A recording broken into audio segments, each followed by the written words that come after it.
My name is Jordan Johnson and I'm from the state of Maine. I don't really have a lot in the state of Maine, so I spend a lot of time outdoors, either hiking or camping and just observing the wildlife that we have here.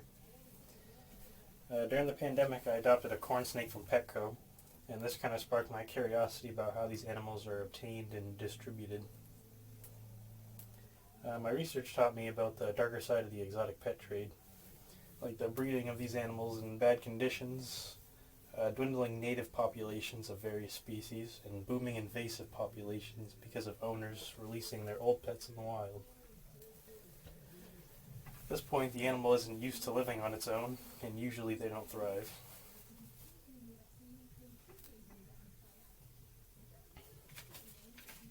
I believe many of the issues surrounding the exotic pet trade are because of little to no regulation, which makes access to these exotic species very easy for anybody with no knowledge or experience with wild animals to obtain.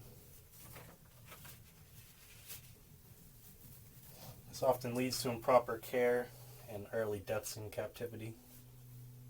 I use this graphic about the African gray parrots for my background because it's a good example of one of the most affected species of poaching for the pet trade. Burmese pythons have also become a problem in the Everglades as an invasive species. They're preying on a lot of native bird species and other rodents that aren't considered invasive.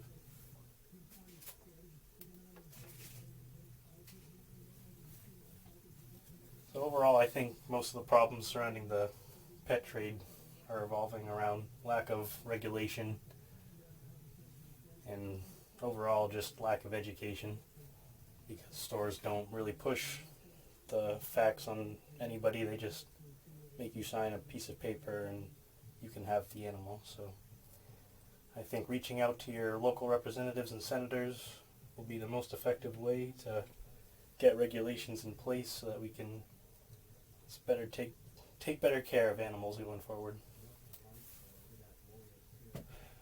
So be in style and don't be from the wild.